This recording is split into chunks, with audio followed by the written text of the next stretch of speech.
Pemirsa, tak terasa usia kepemimpinan Ansar Marlin telah memasuki masa 1 tahun, dimulai dari 24 Februari tahun 2021 lalu saat Ansar Marlin resmi dilantik oleh Presiden Joko Widodo di Istana Negara. Lalu bagaimana catatan rapor kedua pemimpin Kepri ini selama 1 tahun berjalan? Berikut liputannya khusus untuk Anda.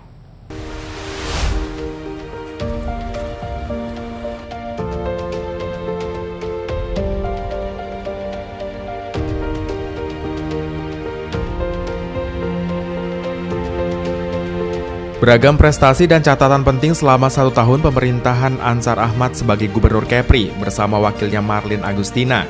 Dari mulai penanganan COVID-19, pembangunan ekonomi hingga berbagai polemik yang sempat muncul dalam 1 tahun Ansar Marlin menakodai Kepri selama 12 bulan belakangan. Awal memimpin Kepri, Ansar Marlin telah dihadapkan kondisi Kepri yang cukup berat, yakni di masa pandemi COVID-19, di mana saat itu kondisi penyebaran COVID-19 cukup meninggi, bahkan ketersediaan ruang bagi pasien COVID-19 hampir membludak, lantaran tingginya kasus.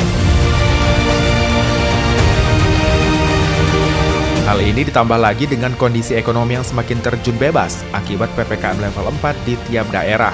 Bahkan sektor pariwisata Kepri sempat mati suri karena terhentinya kunjungan wisatawan mancanegara dari negara lain. Dan hari ini berdasarkan survei serologi tahun 2021, Kepri telah mencapai 89,6% herd immunity dari hasil vaksinasi COVID-19. Selain itu, Kepri juga pernah mencapai PPKM level 1. Bahkan pada akhir tahun 2021, Kepri sempat mengalami 0 kasus aktif COVID-19. Di sisi lain, Pemprov Kepri juga berhasil merebut kembali hak retribusi labu jangkar. Meskipun hanya mendapatkan 2 titik dari Kemenhub, namun hal ini dinilai cukup menambah sedikit PAD Kepri. Di samping itu, Gubernur Kepri Ansar Ahmad juga menerima berbagai penghargaan atas kinerja dan keterbukaan informasi semasa ia menjabat. Kendati demikian, isu keretakan dan terbelahnya faksi antara Ansar dan Marlin juga ikut mencuat ke publik, dengan dugaan adanya kepentingan politik jelang 2024 mendatang. Kritisi publik juga sempat heboh saat gubernur diprotes akibat dugaan eksklusifme sehingga berujung pada protes publik melalui baliho di kota Tanjung Pinang.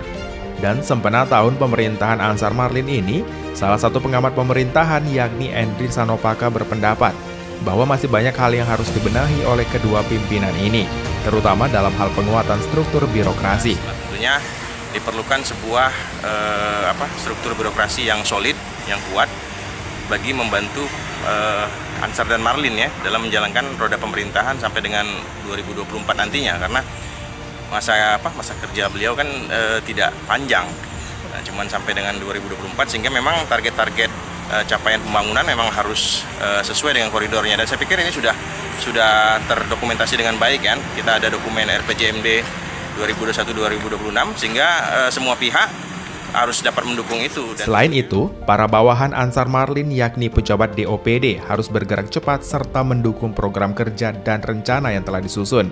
Serta kepala daerah di kabupaten kota juga dituntut ikut aktif menyukseskan pembangunan Kepri ke depannya. Saya pikir cukup berjalan dengan baik ya, walaupun memang harus terus dimaksimalkan dan perlu ada chemistry yang baik ya dari semua jajaran di bawahnya, dan kita tahu bahwa Pak Gubernur juga sudah menunjuk beberapa pejabat di lingkungan Provinsi Kepri sesuai dengan mekanisme yang ada ya, dan saya pikir sudah hampir 80% lebih sudah terisi, sehingga memang sudah saatnya jajaran OPD yang ada di bawah beliau ini untuk bukan memahami lagi sebenarnya, harus mengeksekusi atas apa yang menjadi arahan beliau, dan semuanya itu kan sudah terdokumentasi dengan baik tadi, sudah ada dokumen perencanaannya. Nah, tinggal bagaimana inovasi dari masing-masing kepala OPD yang saat ini menjadi bagian untuk membantu pemerintahan Ansar Marlin. Menurut Endri, tanggung jawab untuk memajukan Kepri tidak hanya berada di tangan Ansar Marlin, melainkan juga dibutuhkan sinergi dari semua pihak terkait, sehingga target yang masih harus dikejar hingga 2024 mendatang mampu tercapai.